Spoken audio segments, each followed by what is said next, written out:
Gamers. Why is it that despite hitting ranked, we always come back? Like mud turned to a flame, like bees to honey, like billionaires to children, we always come back to lose 12 games in a row, or rage quit and repeat the next day. Pondering such meaningless questions made me take a break from ranked and make yet another Loadout video.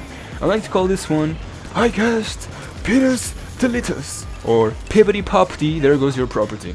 For this loadout you're going to need, number 1, the bridge drill. Why the bridge drill? Well, because it's fun. It might not be viable in ranked, but I was gonna lose anyway, so might as well have fun. Plus, I wanted to kinda like challenge myself by choosing weird gadgets I never really used before. The bridge drill is pretty simple. It flashes, then breaches the wall, making it very useful to catch opponents off guard. You can also use it as a sort of climbing tool by placing it in such a way that it actually allows you to move to higher floors. Dropping the cash out so you can go for the steal.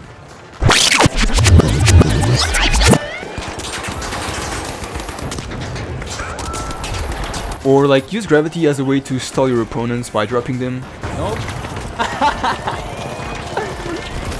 Or even dropping the cash out itself. Overall, I love using the bridging drill because it's so much fun and has way more uses than like I initially thought. In my gaming sessions, I got a lot of use from it by just playing aggressively.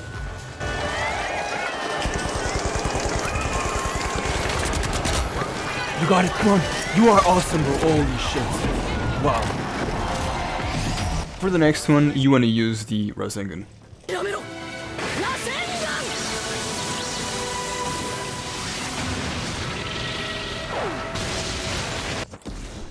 Oh wait, wrong clip. You want to use the shockwave. The shockwave, as of writing this video, the devs decided that it was too much fun and got hit with the nerf for some reason, so some clips are before the nerf. But overall, the Rasengan shows me how creative and intelligent the systems within the finals really are. Because this is like one of the most fun and engaging tools in this game. You can do basic stuff like rocket jump, which is so much fun, like closing in on an enemy who is running away and seeing them shit their pants at the sight of movement medium will now forever like be one of the most fun tools to use. And much like a billionaire surrounded by children, I didn't let a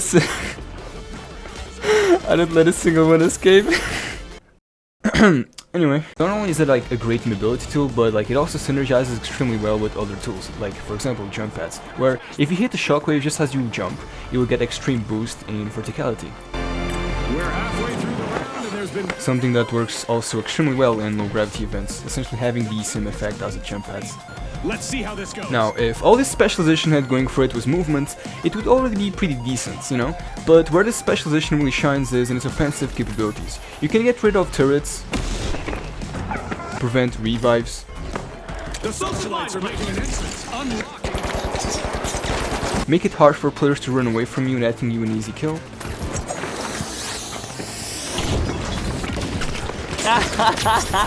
And preventing people from stealing your cash outs.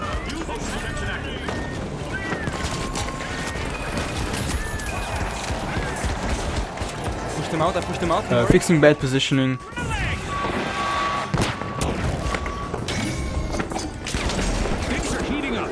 Or pushing people off cliffs.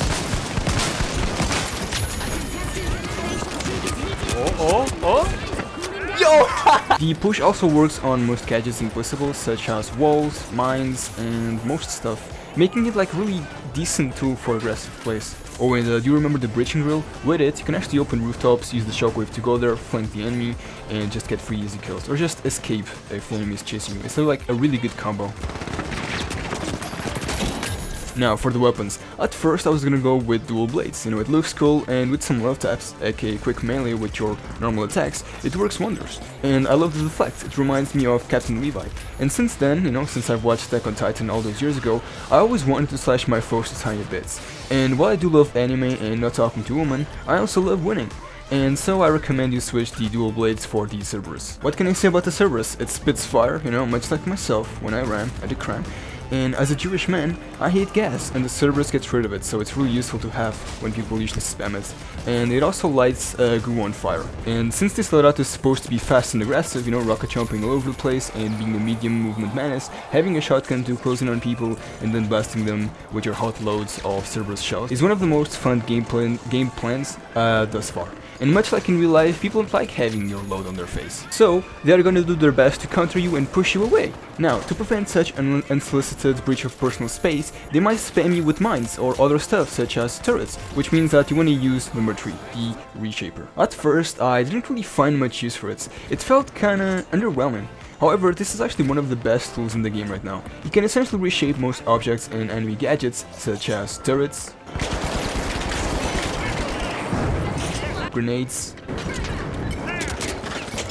motion sensors, and many of the props into useful barrels. You can also like deactivate barrels that are about to explode or mines, and as I said, most of the gadgets and tools found in this game. The way the Reshaper barrel cycling works is if you see red, you can turn it into a smoke into goo, goo into fire, fire into gas, gas into glitch, and glitch into blue, and lastly blue to red, completing the cycle. The idea behind this is, since you're running shotgun or swords, getting rid of the turrets is going to be a pain in the ass, or any other gadget since your range is fairly small. So having the ability to delete most nuisances you find on the arena, especially turrets or dome shields, is extremely useful, and something that would usually stop you dead in your tracks is something that now you can just get rid of in seconds. And now, last but not least, you want to use the proximity sensors. The reason why is because you're running a low-range weapon, as I've said, and most people see that as a free kill.